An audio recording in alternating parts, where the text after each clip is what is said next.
This is the Shotgun City Sheriff, the law himself, Clayton Clark. This is the young Titan, Aaron Atlas. This is your favorite drunken pro wrestler, a.k.a. the Bud Light Brawler, Dalton Davis.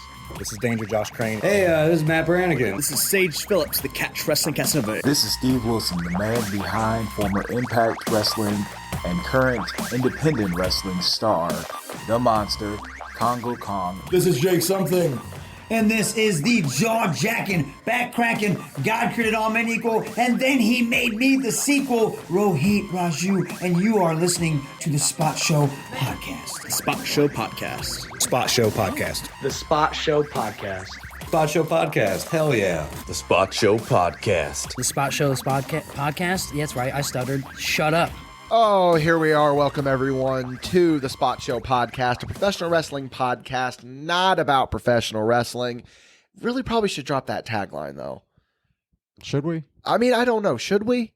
It's stuck there. Let's finish out the year with it, and then we'll come up with something. Let's just finish out the year, and then we'll consider if we do things. Of course, that voice you hear is the one-man boy band, Michael Madrox. And we're not alone today. Because we aren't, because we have a returning guest. Let's hear it for Bash Boy himself, the Bud Light Brawler, Dalton Davis. Goddamn, kid. Oh, are we joined by Stone Cold right now? What? Are we joined by Stone Cold right now? You got me on this podcast, what? What? You got me on this podcast while you're talking about stuff and things, what? I can't stop a mud hole, 'cause apparently can't do that over audio, what? Somewhere Jay Silva's really angry, brother, what? That's all I got for you today. What an opening. I love it. Oh man. So yeah, we had to get we had to get Dalton in here because the subject matter for today's episode, you were such a key part of it.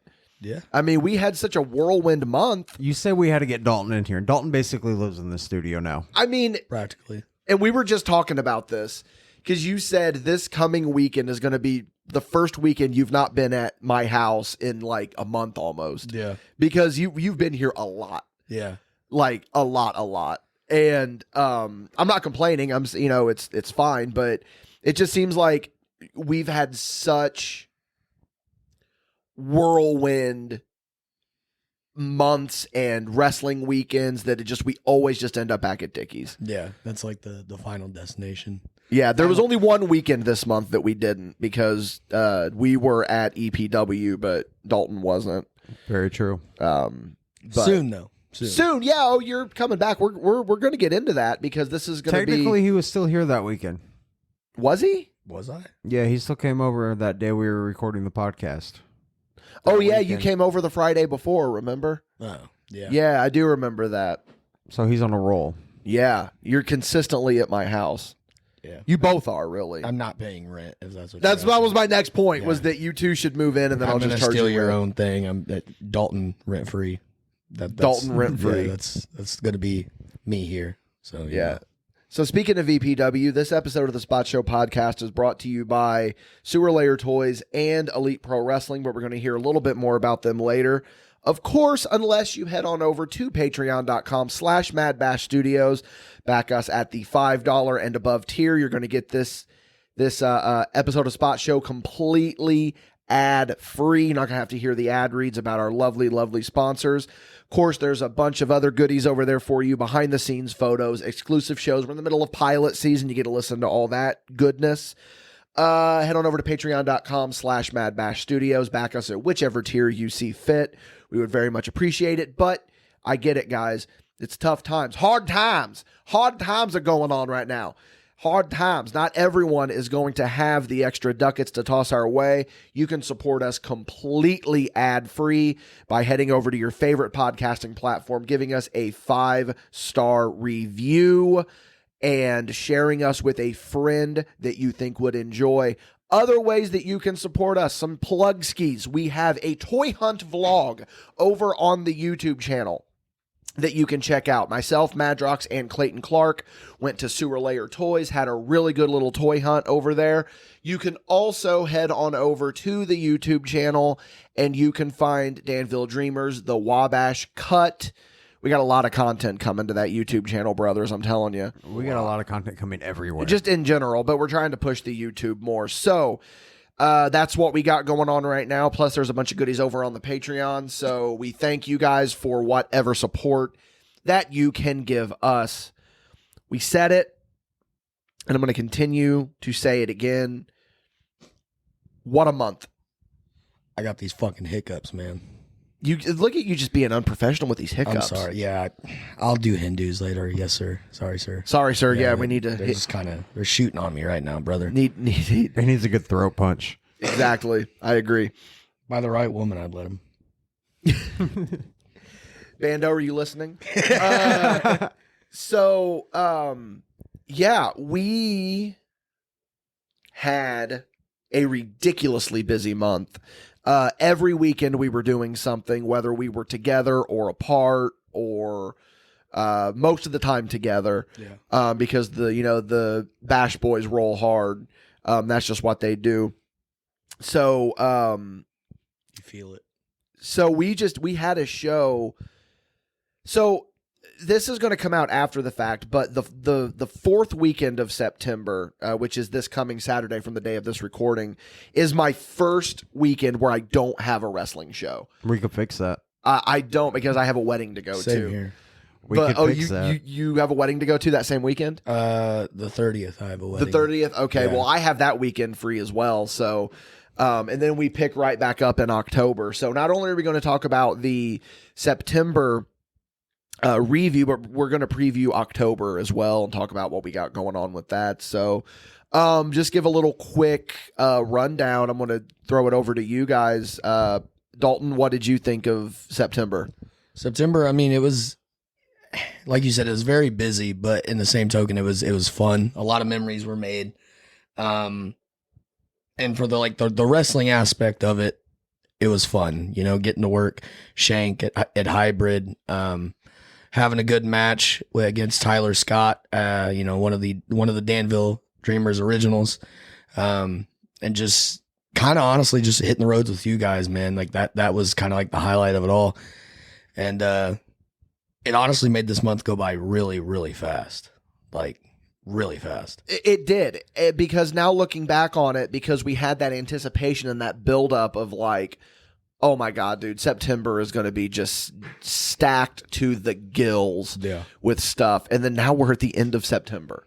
So it's nuts. But it's still not slowing down. We might have a free weekend or two, but we still got so much left to do. Yeah, as of this recording a couple of days ago, we had like 3 or 4 announcements over on the Facebook page. So just because our wrestling weekends are slowing down for the rest of the month doesn't mean that MadBash is slowing down. I mean, we still got a lot of stuff going on. So with that being said, Madrox, give your quick summation of September. Oh, September's been a whirlwind, man. Multiple shows every weekend, hanging out with Mr. Davis here and Clayton Clark every weekend. Representing the Bash Boys all throughout the week. I've been very busy. You've been very busy. Like every day on the Facebook or the Patreon, something new has dropped. Every damn day. And people seem to be loving it. Yeah. We put out a poll on the Facebook page, and the question was, what's the one thing that you've loved the most that we've announced in September? And we're going to get to that in a little bit, because what won was no surprise to me. I had a feeling that's what was going to be what wins. So we're going to try to stay chronological here. Stick with the story, Dickie. So let's start with the first big thing of September. MadBash Wrestling was announced. And, well, technically it was announced in July. August, but it carried over into September because the first match was in September. So we're going to kind of go, I know I just said I wanted to keep it in order a little bit, but we're going to go, we're going to talk about Hybrid, then we're going to talk about EPW, because you were not there with us in Washington. Hell of a show, great show. But September, MadBash Wrestling launches, and we do it with the first ever MadBash Wrestling match, Dalton Davis versus Shank Barzini. Now, just talk about it, brother. I know you have so many thoughts. Honestly, man, it was kind of nuts. For the people that don't know, growing up, Shank was a consistent wrestler that I got to watch throughout the area, whether it be UWC in Georgetown or New Wave or CWF back in the day over in West Terre Haute. Shank was always a guy that I watched, and whether he was good or bad, he was always a guy that I genuinely enjoyed his match. When I was able to start breaking into the business as an active wrestler, Shank decided to part ways and do his own thing. And I wouldn't say it necessarily angered me, but it kind of like, it was a little upsetting because that was somebody that I've always wanted to work. So the fact that, you know, like he said, he blew the dust off that old bottle and he came back out of retirement to have a match with me, which, you know, in my opinion, granted, I'm a little biased, but I think to this date, that's probably one of the best matches I've had in my career. With a loud, active audience, you know, so much emotions going into that match, even more emotions coming out of that match. And it was just, I mean, to see it all unfold and not only let it be the first match for MadBash Wrestling to get MadBash Wrestling off the ground. I mean, it was something personal to me that I wanted to do. And so, you know, you hear about these guys that are in retirement and then they come back and, you know, they're not what they used to be. That was not the case with Shank Barzini. Shank came back and he was everything he used to be and then some. And I mean, like I said, it was a whirlwind of emotions. And if anybody ever thought that Shank Barzini's headbutts didn't hurt, you're lying. Okay. Those hurt a lot. Okay. I'm here to attest to that. Here to confirm. So here's what's cool is that there's only ever one first. Yeah. There's only ever one first, and you and Shank are forever going to be the first ever MadBash Wrestling match. So that should be a really cool little notch on your belt that like you were the first. Yeah. And you were the one that rolled out the red carpet. And I say you, but I'm including Shank as well. It was that past and present, you know. It was that or future. Booking. Do what? That fantasy booking, basically. For lack of a better term, it pretty much was fantasy booking. 100%. It really was, because I remember having the conversations with you and you being like, man, I want Shank. Yeah. I remember when I reached out to Shank, and because me and Shank stayed close through his whole retirement. Yes. You guys did not as much. Yeah. And I just wrote Shank. I'm like, brother, you want to come back? And when Shank said yes, I remember dropping in the group chat, hey, Shank's in for this. And both of you guys were like, there's no fucking way this is going to happen. I'm like, it's going to happen. I think that's another part of like the crazy thing. Like, you know, we would do the MadBash live videos just to catch up with the audience on what's going on. We haven't done one of those in a while. We might need to before too long. For sure. But I would always see Shank pop in. Yep. And I would always try to, you know, give him that little niche, give him that itch again. And I always thought it was, you know, not in the realm of possibilities to happen. So the fact that it did, and when Dustin dropped that in the group chat, it was just like, what? Yeah. Like well, there were plans that were supposed to go differently, but we'll talk about that on Paid Show. Yes. We'll dig more behind that on Paid Show. But dude, we're all sitting here and every single one of us, all three of us, cried at some point during that match. Like, it was so emotional. I still get goosebumps thinking about it. When we rewatched it on IW. By the way, the show is on IWTV. You should definitely check out that match. Just the whole show in general. The whole show is really good. Yeah, because, you know, to stick with the whole MadBash theme, another one of the Bash boys, Clayton Clark, we'll get a little bit more into this later. He fucking stepped up that show too, as only Clayton Clark knows how to do. You know, he showed up, laid down the law, as only he knows how to do. And we'll talk more about him here in a few. But that show is on IWTV. It's an incredible show. You got to see Dalton Davis versus Shank Barzini. But there was a moment where that music or the lights go down. Yeah. And then the music hits. Whoever appeals the law against his fellow man is either a fool or a coward. And I look, it's pitch black. Yeah. But I look over to Madrox and he looks over at me and I hold up my arms and I have goosebumps. Try being in the ring when that hit. That was my question. So Tell us about it. It was luckily we had another Bash boy in there, HBJ, reffing the match, and I was able to kind of hide it a little bit because when you're in the ring, you try to stick with your character, and me being the Bud Light Brawler, I can't look like no wuss, but it was very hard to honestly just not break down right there, because not only for, like I said, me personally hearing that in the ring, but not only knowing like what's all at stake here. This isn't just a Dalton Davis match. This has got to be a MadBash Wrestling match. I have my boys that are wanting this to succeed. I can't just go out there and, as we like to say, shit the bed.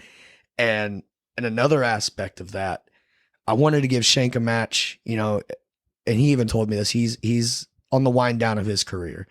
His bookings are few and far between.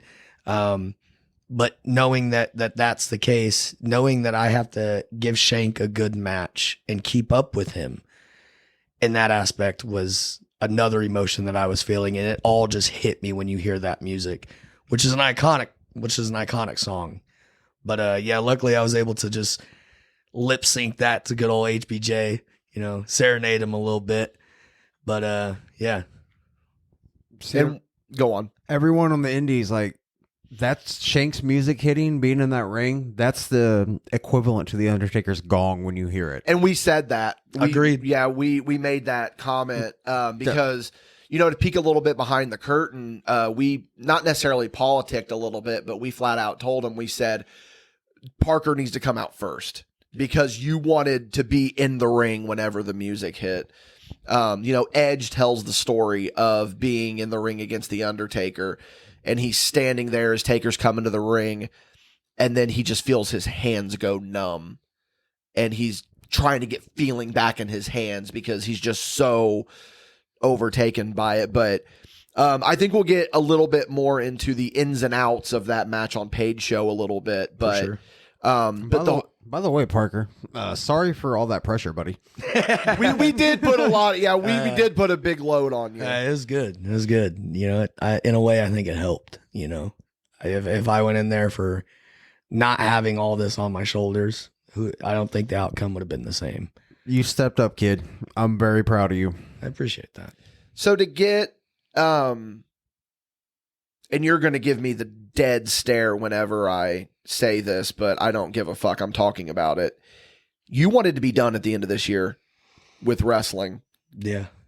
You did. And so to know where you were and then to see you step up in that moment and like prove that you still got the gas in the tank to go as long as you really want to go, that was really cool for me, because I remember when you were first on the podcast, and you are so mad at me right now that I'm bringing it up, you looked at me and you were like, Dickie, don't talk about how I want to retire.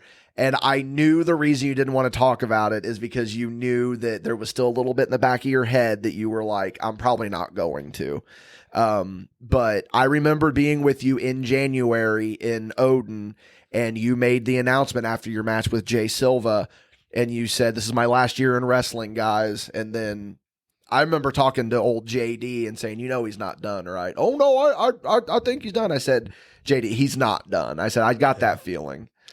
Yeah, it was, during that time, like not to peel back the curtain too much, but it's not that I couldn't go per se or. Yeah. Oh yeah. And wrestle. I know that. Yeah. It was just more of like I don't do well with the high school drama or the politics, You lost your passion. Yeah, and I lost my smile. You really did. I did.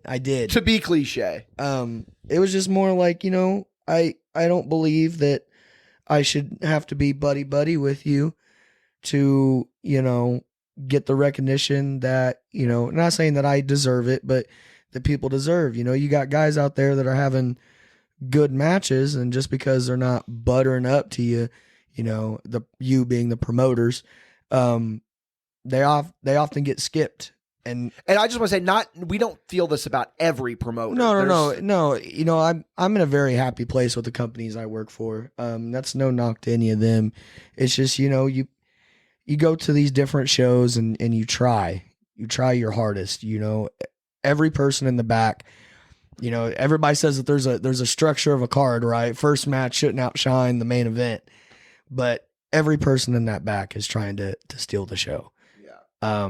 And I think that you and Shank stole the show on that hybrid show.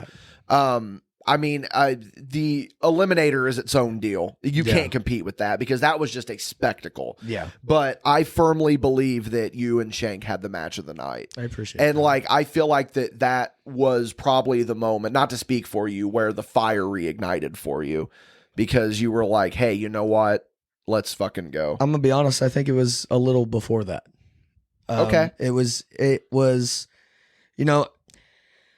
being around you guys, being around, good old Clayton Clark. And just, I think it was the moment when you guys told me, hey, this is no longer a fantasy thing. Like, you're going to get Shank. Yeah. And it was at that moment that I was like, oh, here we go. That's when that NOS switch kicked in. Yeah. Yeah, pretty much. Really. So, yeah, guys, I'm probably going to get an earful after this podcast for bringing that up. But I mean, it had to get brought up because I think people need to hear that story because I think that it just adds a layer to Dalton Davis. We can talk about this more on Page Show. We could if we want. You could hey, look check at us. out at patreon.com/MadBash Studios. Yeah, I don't want to just make this whole podcast teasing Page Show, but I feel like this is going to be a good one. Yeah, Dalton tells me, he goes, so this is bullshit. How come I didn't get a paid show? And I was like, because paid show wasn't a thing when you were on the first time. So here we are. Now you finally get your paid show, kid. Goddamn. Goddamn, that's the only reason I'm here doing this podcast. They said I could do my paid show. What? I got a feeling this page show is going to be at least 3 hours. Probably. So, yeah, thank you, Hybrid. Thank you, Yes, Dalton. thank you. Shank. We'll talk a little bit more about it on Page Show. But so let's go back the weekend prior. Madrox and I had EPW, Stay Strong, Keep Fighting. Yep. Really fun time. Really, really fun time, as it always is with EPW. To start talking about him a little bit because he's going to be a key part of the back half of this podcast. Clayton and Johnny Poke tore the fucking house down with DC Black, which I knew they would. And the weeks leading up to this show, Clayton Clark likes to promote his matches, obviously. That's just what he does. I've never seen him promote a match more aggressively than this tag match. All four of those guys have been waiting for this match for a long time. And they delivered. So the best singles match that I have seen this month was you and Shank. The best tag match that I have seen this month, maybe this year, was Whiskey and Warrants and DC Black. They tore the fucking house down. Who the hell knew Clayton Clark could break dance? Clayton Clark break danced right in the middle of the match. Jesus. Dude, I love that, man. There's been a couple of times on Dickie's back porch. There's been a couple of times on my... This was after we found out that fact of the EPW show, Yeah. though. The only bummer from that show is we didn't have time. We were going to film the Clayton Clark 21st birthday special. We didn't have time because it was just a stacked show. It was a really good time, though. It was a really good time. We just, we had Colby Jack there with us. We love doing commentary with Colby Jack. Another Bash boy. Love that cow. Yeah, that was the show where we officially talked to him and we said, hey, we're going to make you a Bash boy now. Like, it's not just Mad Bash and Colby Jack. Yeah. You're in Mad Bash now. That meant a lot to him. But Speaking of Bash boys, one of the Bash boys let us down at that show. Who's that? Jared Savage. Yeah, Jared Savage lost the Odyssey of the Elite title. Man. Damn it, Jared. Benny Bray, though, hell of a guy. Hell of a guy. Love me some Benny Bray. I love Benny Bray. He is someone that I've gotten to know more and more since he's been coming back. Yeah. And to get to know him more and more, I'm like, I fuck with this guy. I like him a lot. I knew you would. Yeah. I haven't got to have many matches with him, but I worked a singles match against him at a company in Vincennes, and man, The whole entire time, he just said, I'm going to break you. And he said, thank you, probably 30 times that night. And I don't know why that popped me. I think it's his facial expressions. But yeah, ever since then, I knew that was a good guy. I like him. He's just got that character. What is that? Character. We talk about it all the time. Hey, if this is a seminar, I'm not paying. Yeah. I need 75 plus trans, brother. We're at your house. Exactly. We also crowned the first ever spot show champion at we did. EPW show. Old Jeremy, the ring announcer. I've been lazy and not uploaded the footage, but he won the title in like a hot chip challenge, and these guys start eating these chips, and they're like, "This isn't so bad," and I'm like, "Boy, really screwed the pooch on this one, Dickie." Like this, because I was expecting them to like be like sweating from these hot chips, and it was nothing. Who would have thought the 3 random guys we picked out would actually enjoy Ghost Pepper? The only one that didn't was Stetson Winters, because it was Jeremy, the ring announcer, Tyler Six, and Stetson Winters all were eating these hot chips, and it was the first to tap out. Whoever's last man standing wins the title. And they were just all unaffected by the chips. And then Jeremy like stepped up, and he was like, he just grabbed the bag and just dumped it upside down in his mouth. I was like, hey, new champion. So we have video of it. I've just been lazy, and I honestly forgot because we've been so busy and haven't uploaded it yet. But yeah, that was a fun time. Like, I don't think I've been on a bad show this month. Every show has been great. Whether I went to the show as a fan, went to a show to film a documentary, which we're going to get into that towards the end, or just went to work the show, because we're going to give Signal 10 their flowers here in a little bit. And we're going to talk about NVW with Danville Dreamers too. But to be a part of Stay Strong, Keep Fighting, and what was the Vendetta, to be a part of HEW Vendetta was just, it was awesome. It was awesome to have 2 back-to-back weekends where the shows were just boom and like fuck. From opening match to closing bell. Yeah. Every single show that I've been on has delivered. Nothing like a WCW review. No. Yeah. But trying to think if there was anything else that we needed to cover about the EPW show. I'm not going to go into details, but it was a pretty chaotic show. Some last minute changes had to be made, and props to the people that stepped up and were able to deliver and still make that show something really special. This should be on YouTube by the time this comes out. It should be.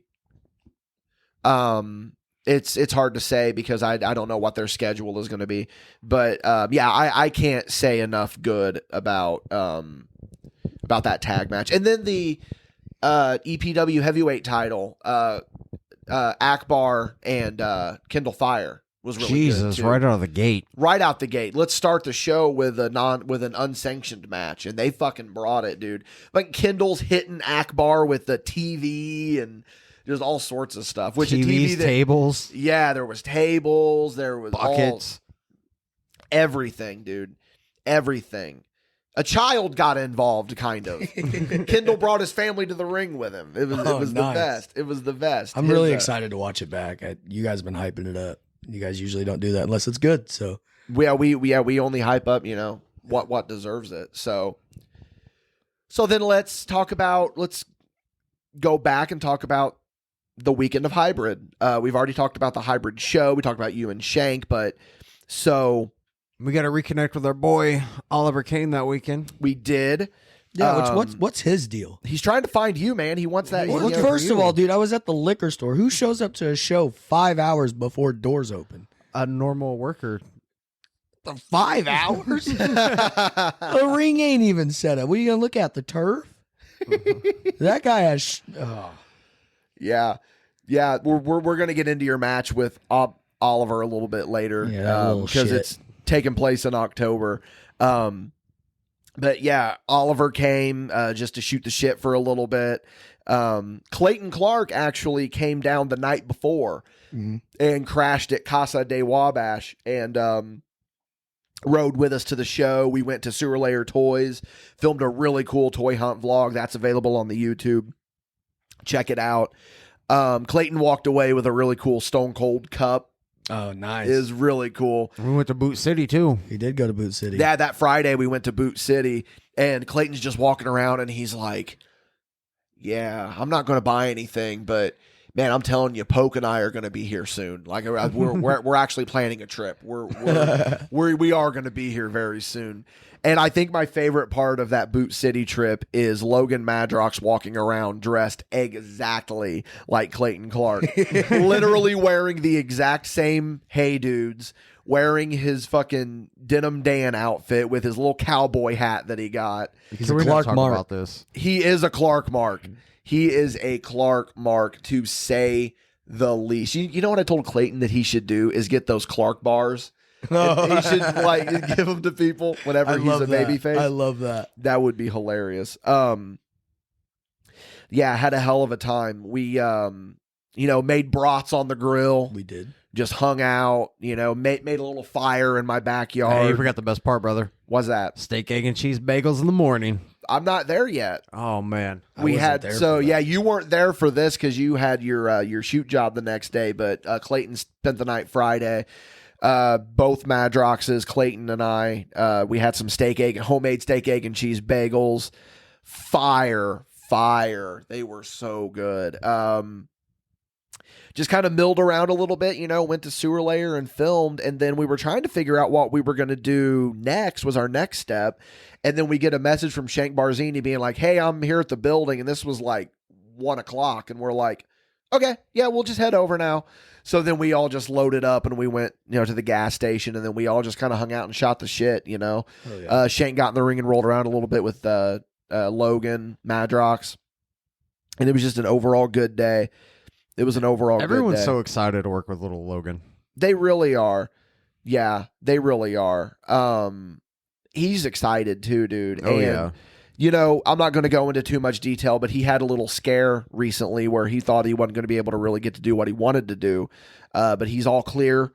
So he gets to roll around in the ring a little bit more. He gets to, he was running ropes. I saw Don't Die Miles was out there in the ring, and I saw Logan was out there just studying what everyone was doing. There was a couple other workers that were out there. And, speaking of, Logan, like he is actually working the shows now. He's the gimmick getter. He was the gimmick getter for Hybrid. Yeah. I forgot to mention that. And he, he got to... That boy does it all. We got to get on it about the merch because he half-asses the merch now because he's just focused on Hollywood. He's booked on the cards. Superstar, brother. He's turning into a superstar. Didn't want to pay them dues. You know what I mean? But yeah. So then, granted, Bash Boy Clayton Clark kind of took some liberties on a young kid, Chris Cutler. Really not happy with him about that, but he's still I had a little talk with him, but I was like, listen, if you're going to be a Bash Boy, we got to do this shit. But he took those liberties with Cutler, and it actually kind of paid off for him because he ended up in the Hybrid Eliminator, and he fucking delivered. They all did. All of them delivered. There was a scary moment in that match that I don't want to put people's business in the streets, but there was a scary moment with someone that we all got a little worried, but that person's fine. It was good. It was good to see a lot of familiar faces that I personally haven't seen in a while, like Eric Dillinger, and to see good old Austin Ryan in a hybrid ring was pretty cool as well. Yeah, Austin surprised. Has Austin ever worked in a hybrid? Because I know that that was his first time. Yeah, well, but to see Austin hit that ring and just be the great Novak, and he took a fucking chair shot too. Clayton Clark delivered some chair shots. Clayton Clark did deliver some chair shots, but that chair shot that Austin took came from Aaron, because Aaron like sabooed a fucking chair in Austin. Love it. Yeah. And man, Clayton delivered big time. All came back to the house, ordered some pizza, watched some fucking wrestling, woke up the next morning and made some biscuits and gravy. And we really owe a lot to biscuits and gravy. We really do. Yeah. They really did make us a man. Some would say the pressure is what made me deliver in the match against Shank, but honestly, like if I would have never had biscuits and gravy in my life, I would have just been a boy. And so the fact that I was able to have biscuits and gravy that made me a man helped me get the victory over Shank Barzini. They made you who you are. I really owe a lot. A true really testament. They really did. Out of the people you owe, would you put your mom and dad at the top tier or biscuits and gravy? Oh, we've had this talk before. Biscuits and gravy. Yeah. Yeah, they definitely go at the top. JD's a close second. JD's the man. JD's the man. I love JD. So yeah, we're going to get a little bit more into what our September was like after we hear a word from our sponsors. This episode of the Spot Show podcast is powered by Sewer Layer Toys, located at 3197 South 3rd Place in Terre Haute, Indiana. Guys, let me tell you one thing about Sewer Layer Toys, right? You're going to walk in, you're going to see a bunch of stuff that you want to buy, and you're going to be thinking to yourself, man, do I really want to buy this? Do I really need this stuff? Well, yeah, you do. You're going to walk in there, you're going to see a plethora, an endless amount of vintage toys, of retro toys, of modern toys, of that toy that maybe you had as a kid and you vaguely remember it. You're going to see it there, very fairly priced. Listen, I go in there and I love it. I get most of my collectibles there. Same goes for Madrox. We love these guys. Go in there, tell them the Spot Show podcast sent you, just so that I can prove to Scott that people are actually listening to us and that we are actually worth tying our name to them. I'm joking, of course. Listen, Scott and Andrew are two great guys. They run a really, really good store located in Terre Haute. Again, if you go to 3197 South 3rd Place, that is behind the mall in Terre Haute, Indiana. Go in there to Sewer Layer Toys. You are going to find some really, really good stuff. This episode of the Spot Show podcast is also brought to you by Elite Pro Wrestling. Here's the thing about Elite Pro Wrestling, right? You have them to thank for the Spot Show podcast in many different ways. Elite Pro Wrestling gave MadBash Studios our first opportunity when we decided to come back into the wrestling business. So Elite Pro Wrestling is one of the OG backers. We love Elite Pro Wrestling so much. They are putting on incredible shows every single month. You should absolutely be there, whether it be in Odin, Indiana, Washington, Indiana. We would love to see you in the crowd there at Elite Pro Wrestling for every single thing that you need to know about EPW.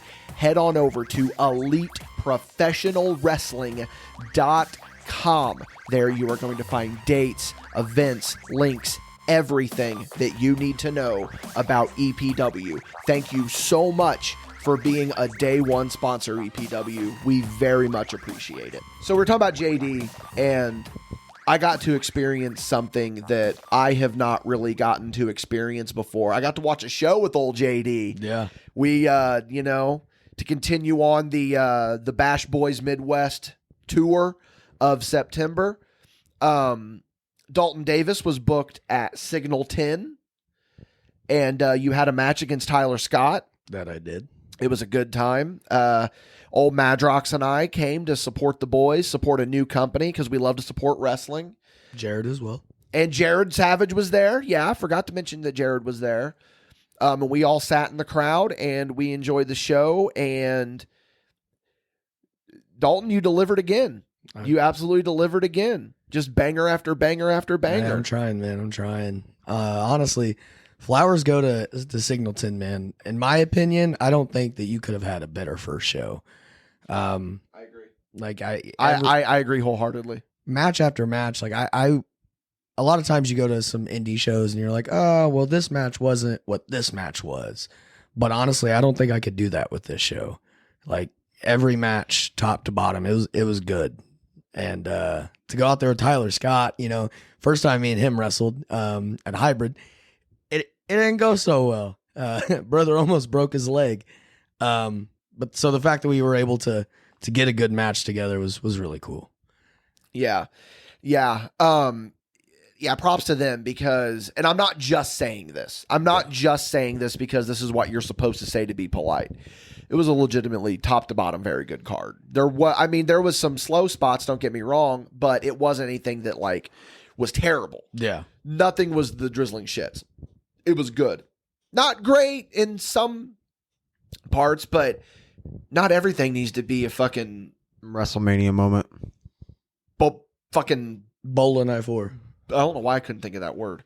Bola. I forgot Bola. How dare I? But yeah, even from the opening match, like Ace Perry and Sage Phillips went out there and they had a really good opener. You could tell that the crowd, and I even talked to Sage about this after the show, and I didn't get to talk to Ace about it, but we were It wasn't a normal wrestling fan crowd. we were trying to get the crowd into it, is my point here, because that's exactly the point. It wasn't because they were still kind of new to the idea Wrestling, yeah. of, oh, there's a wrestling show going on here.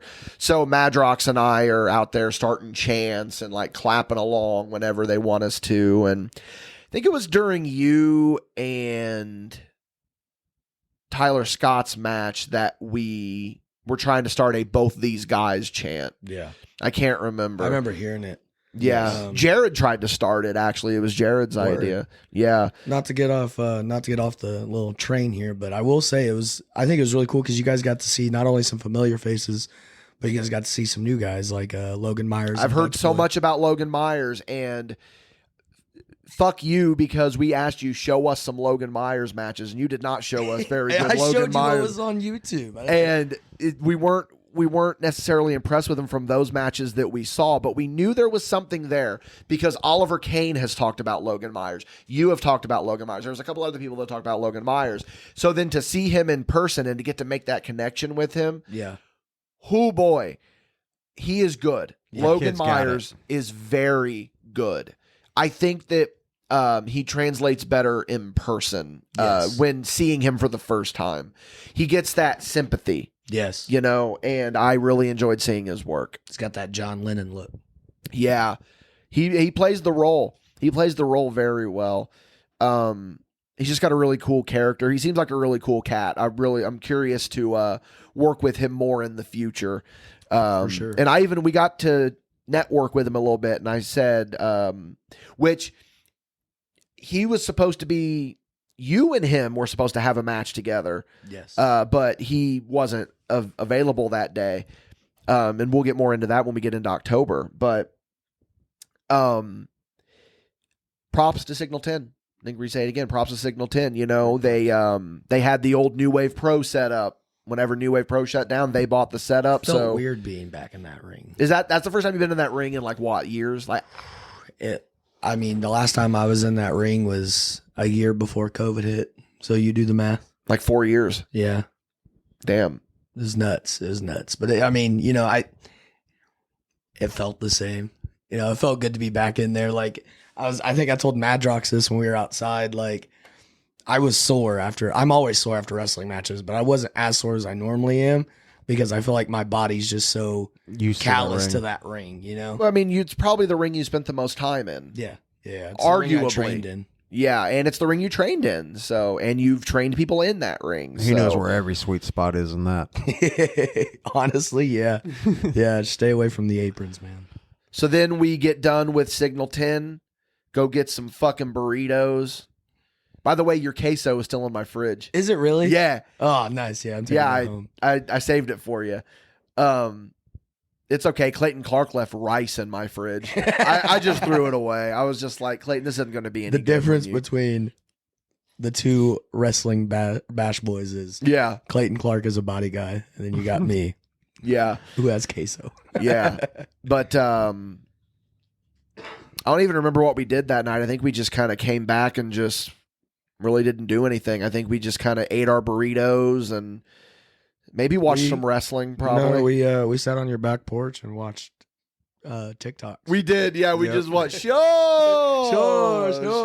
Yeah, never. So yeah, then the next morning was Sunday. It was Sunday, and I'm laying in bed, and I grabbed the phone, and I'm like, I'm gonna DoorDash some Dunkin' Donuts. Yeah. And then, so I DoorDash some Dunkin', and then I walk out and you're on the couch and you go, Dickie, you want anything from Hardee's? And I go, what are you, DoorDashing Hardee's? And you go, no, I'm dad dashing. and then a little bit later, here come old JD, and he brought us the. He brought me some biscuits and gravy. He knows how to. Yeah, he really knows how to you- make it. He knows how to make you a man. Yeah. It's a key point of fathering. If you're a first time father, just get your child some biscuits and gravy. Yeah, straight from the womb. Yeah, just get him some biscuits and gravy. So then we just hung out. Then the old Clydesdale himself joined us. We got on the road, and I made a drive that I have not made in years, but I remembered it like the back of my hand. Yeah, because we had to drive through Georgetown to get to Danville. Made a little pit stop. Made a pit stop in Georgetown. Captured that memory for you. So we talked about the emotions of the first MadBash match. Yeah, pulling into Georgetown, driving by that subway, driving down that road, and seeing the old Georgetown Community Center. I got really emotional. Yeah. Because I've not been to that building since 2015, 16. Maybe I went in 16. I doubt it. It's 15 or 16. Yeah. One or the others. It might have. No, it would have had to have been 15 because in 16 is when they were at. Doesn't matter. Point is, it was 15 was the last time I was even in that parking lot. I didn't get to go in the building, obviously, but to just stand in front of it and look at that facade of that building where I cut my teeth. And, I post about it on Facebook and I said, you've come a long way, kid. And it's like, that's so true. Because to see the person that I was when I would be coming every Friday, whether it be in the car with Blake Reed or by myself or whoever, and to be in that building and make that town every Friday, it just the goosebumps of. I got goosebumps seeing it again too. I never got to cut my teeth like you did, but you got to bell ring in that building. I spent a lot of time there. Yep. Watching you, with the Wabash Talent Agency and seeing Spencer and Rough Cut and good old Harker Dirge, Jason V. There was a lot of times there. Yeah, it was cool. It was really cool. And then we got on the road. And this is the part that everyone's probably waiting for us to talk about. So we put out a poll on the Facebook page, like I mentioned, and we said, what's the best thing about this September? Because we've announced a lot of stuff this September. We've done a lot. We've talked about that. But there was one that excelled above all else. Danville Dreamers 2, The Dream Lives On, has officially been announced. And What we a can fun talk time. about it. Do Sorry, what? Go ahead. My bad. I didn't mean to cut you off. I was just saying, what a fun time. Yeah. Yeah. I mean, Only 6 years in the making. which technically it's been 7 years because we filmed in 2016. But I'm still counting it as 6 because it's the 6-year anniversary of when we filmed. Yeah. But so this all started at Hybrid in July, Double Down 2, where Jason V and I mended the bridge after 5 years of not talking. And then next thing I know, well, technically this all started whenever I realized that Stetson Winters was Ace Stetson and Tyler Scott was Dallas Kid. That's technically when this all started. That got my gears turning. So July, Jason V is there. We make the connection. And I turn around and who walks in the building but Franchise, Mr. Six, and Mr. Halls. And I'm like, holy shit. So I start talking to him and I'm like, hey guys, feel about a sequel? Oh, we'd love it, man. We'd love it. Let's do a sequel. Like, okay. So then Jason V and I start talking and Madrox starts talking to Jason V and then we start planning out. So when are we going to do this sequel? September is when we're going to do it. They got the David Hall's memorial show, a tribute show to their father who has passed away. They do it every year. They even did it in the backyard. Yeah. It's a tradition they continued from the backyard. And, man, we pull up. Jason V comes out and greets us. You know, I know Clayton Clark's a huge fan of Danville Dreamers. You're a huge fan of Danville Dreamers. And to walk in and then see him and be like, oh my God, this is actually fucking happening. That camera has never turned on so quick in its lifetime. No. And we just filmed all day. So much footage. And I'm just going to bury the lead here. Danville Dreamers 2 is going to be better than Danville Dreamers 1. I absolutely. really think that because, okay, so it's done. It's finished. Yes. I've finished it. I got it done in a week because that's how excited I was to do it. The first movie took me like a month because I was really nitpicky with it because it was going to be my directorial debut. So I wanted it to be special. Yeah. But now that I know what I'm doing a little bit more, I was able to just buzz through it, and it's complete, and it's so good. It's really good. You guys have not seen it. You guys have seen bits and pieces I've been sending you, but you have not seen the full documentary. Yet. So it is going to be 30 days exclusive to Patreon. When? We are going to release it in October. What? I'm going to try to release it. I don't remember the date, so I can't say the date. But the anniversary of Devil's Terror, when we went and filmed the original Danville Dreamers, that's the day that the documentary is going to be released to the Patreon 30 days early.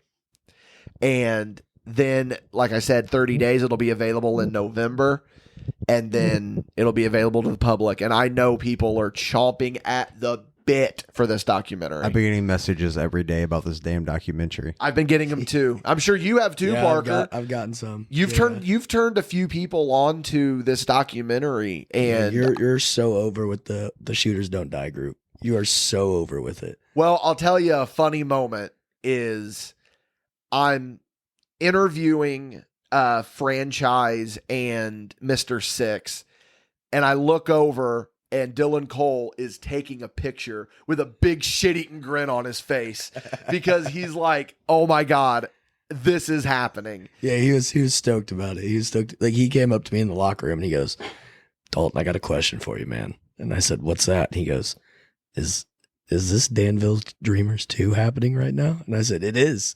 And he was like, oh my God. And he walked away freaking out. Well, see, the weekend prior at Hybrid, I had told him that I was doing it.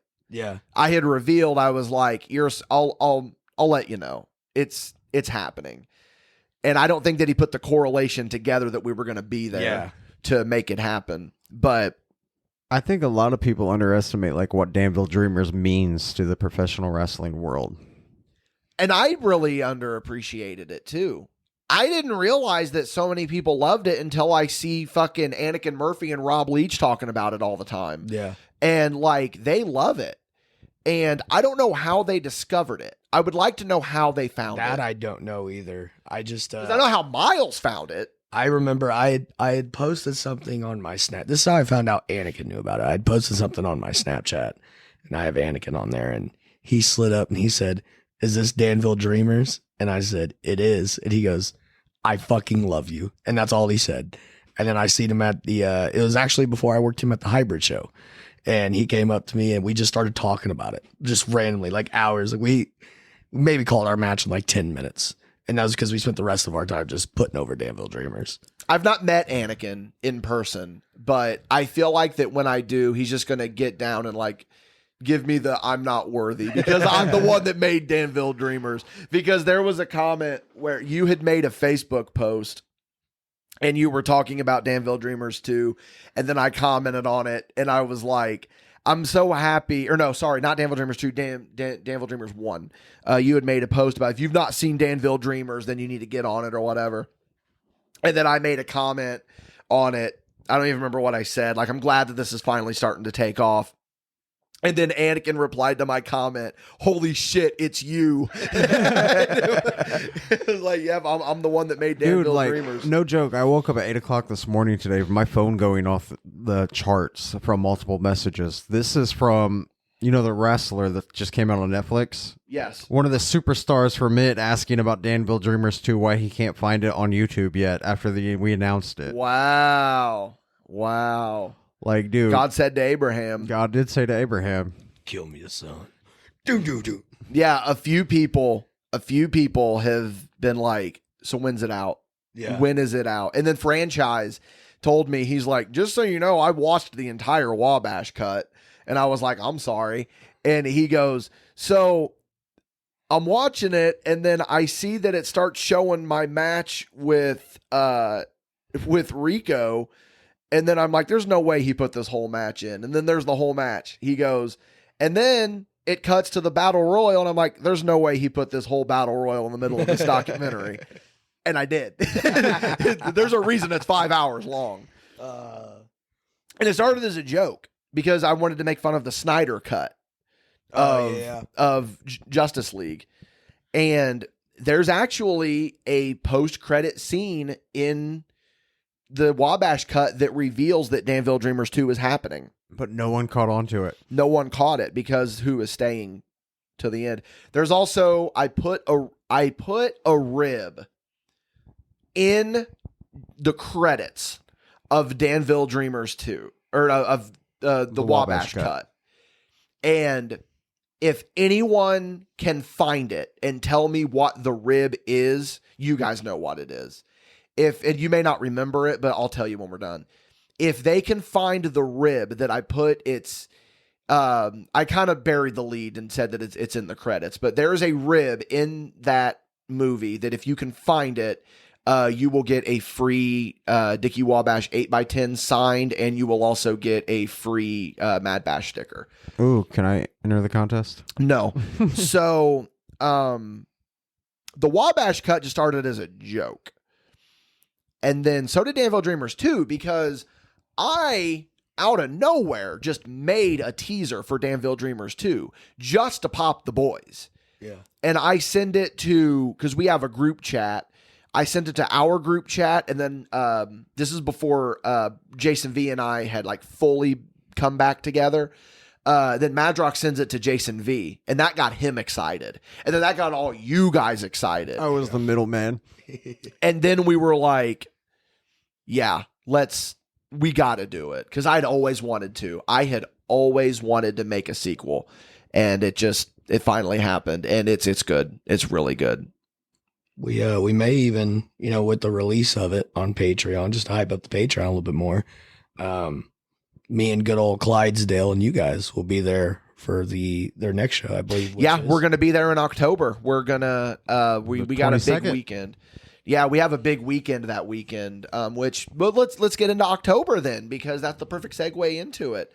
So Madrox and I have a very big moment for us in October. Barry. Thank you to Hybrid. Thank you to Hybrid Championship Wrestling, because you're literally making our dreams come true. Yeah. We have a show at the West Vigo Community Center in our hometown. And not only are we on this show doing commentary, but MadBash Wrestling is going to be at that show as well. Not with just one match, but two matches. Dalton Davis versus Cecil Cerveza, and Clayton Clark versus Chris Cutler. The rematch. So we got DD, CC, CC, and CC. Ooh, I like what you did there. Yeah. Clayton's going to be pissed. Yeah, I'm the only CC here in Hybrid. So I'll take care of my CC if you can take care of yours, Clayton. How about that? Yeah. So not only do we have that, but we're going to be in the fire prevention parade after the show.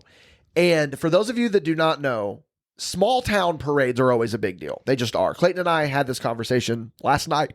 Yeah. Excuse me. Last night, as a matter of fact, Clayton Clark called me up to talk about the latest episode of Ahsoka on Disney Plus. And then we just got talking about this parade. We're like, yeah, dude, small town parades are always a very big deal. But this fire prevention parade, like, I'll be honest, I was a little worried because I was like, hybrid. Why? No, do not go up against this parade. Then I found out the start time was before the parade, and I was like, okay, we're Gucci then. This is going to be good. But we're going to walk in the parade, so we are basically going to be living like two West Terre Haute wrestling dreams, essentially. We get to promote a wrestling show, which you and I have done before. Yes. We promoted a wrestling show in the Fire Prevention Parade, and we get to sponsor matches in West Terre Haute. And it's, damn, dude, it's just a full circle moment for us. First time at the same time in the same day, though. Yes.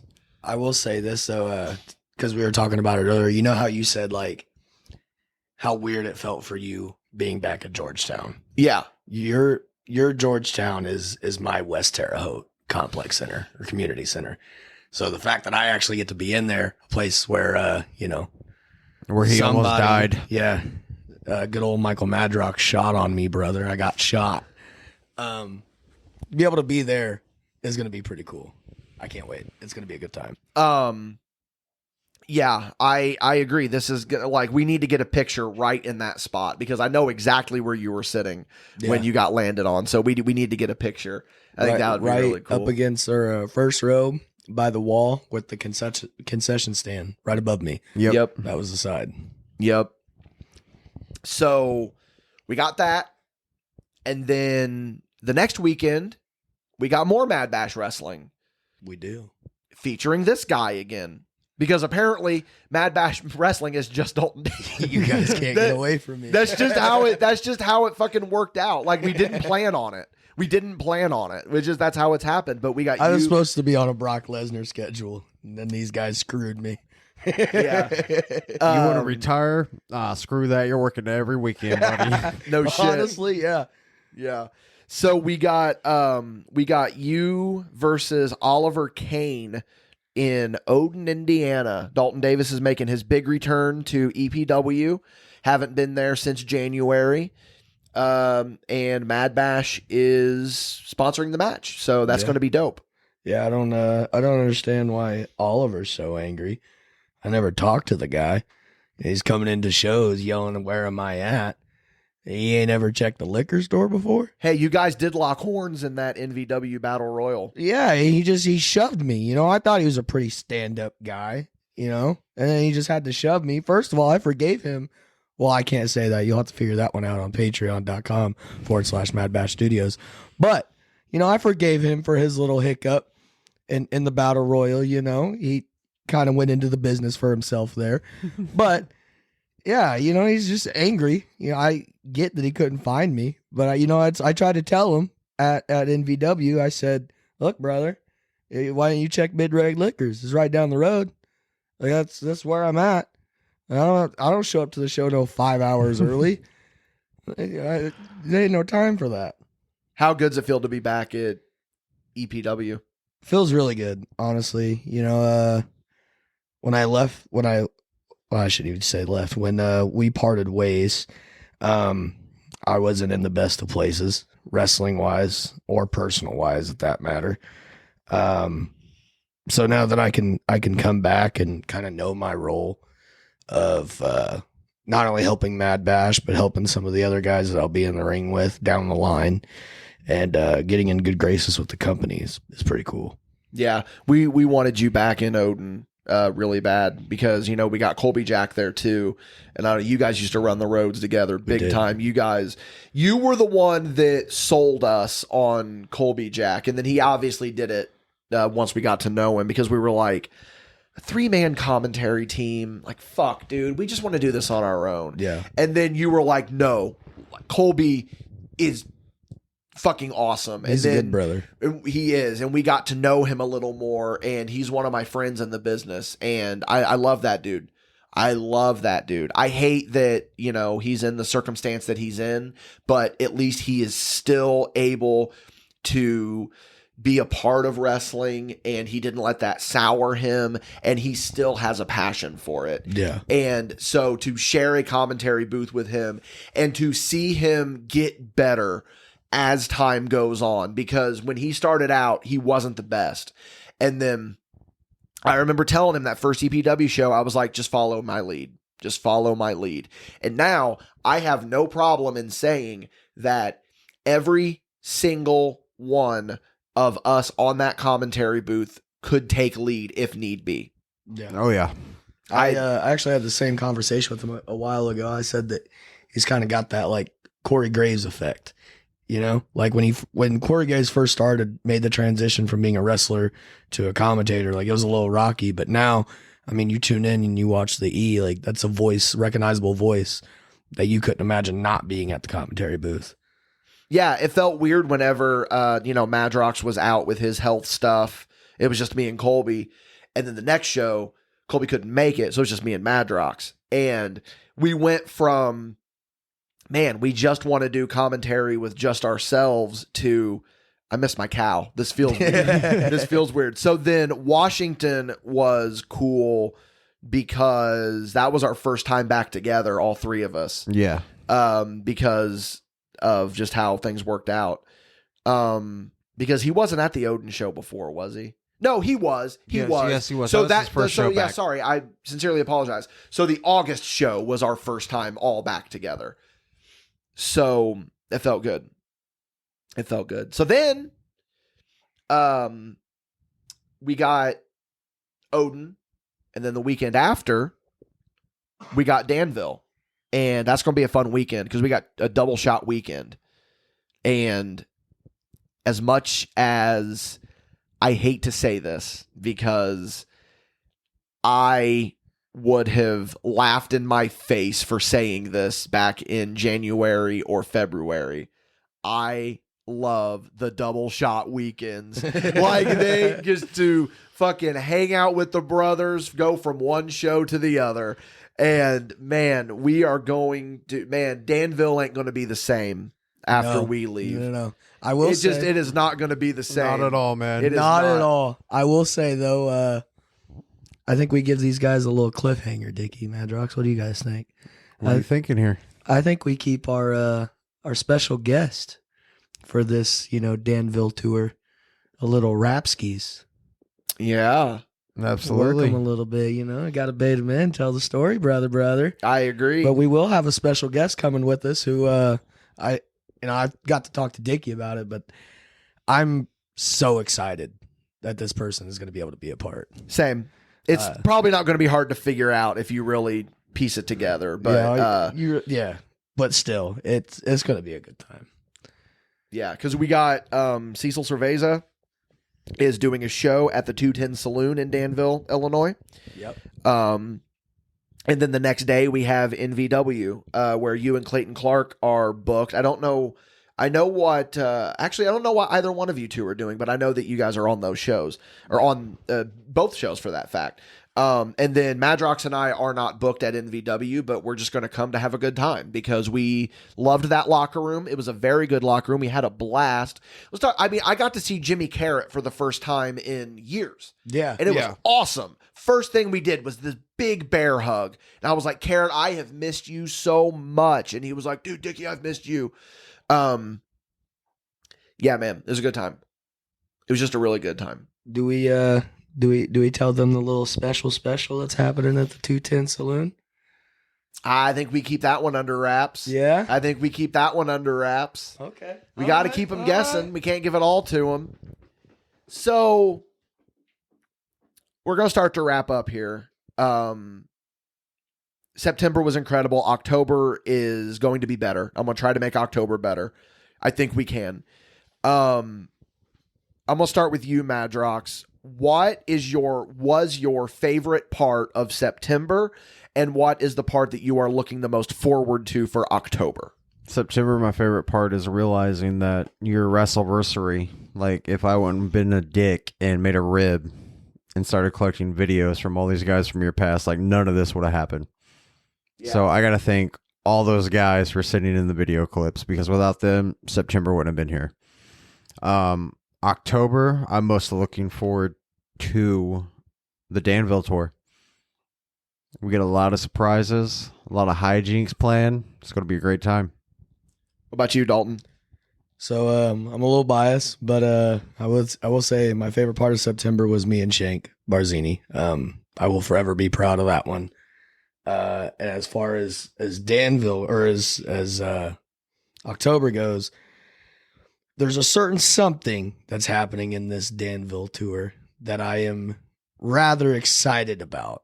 Can't necessarily give away the goods, but just saying, this certain something has me excited. And if it has me excited, it should have you excited. So, stay tuned. It's a good time to be a MadBash boy. There might be some justice laid down. Yeah. Yeah. Well, it just depends on how drunk I am. Yeah. Yeah. You could be, it could be some drunken justice. Who knows? Yeah. So for me personally, my favorite part of September, honestly, just filming Danville Dreamers 2 was my favorite part.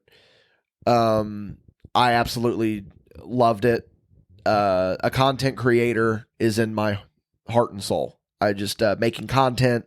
It's always what I like to do. So to be able to make more content, especially with my best friends in this business, not even in this business, like our bond has transcended business. Like, you two, Clayton, I'll throw Colby in there too. Like, our friendship has transcended the business.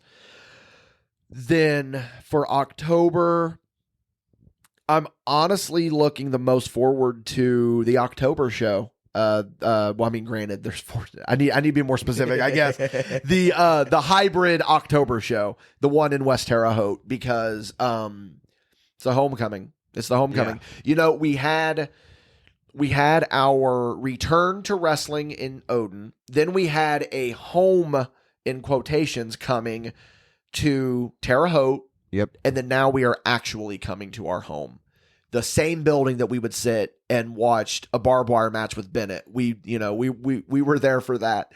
And I think that it's going to be really cool to be in the West Vigo Community Center, to hear Hash Pipe by Weezer play over the loudspeakers, me coming to the ring, and it's just, and to share it with my best friends, It was the building that made me want to be a wrestler. Yeah.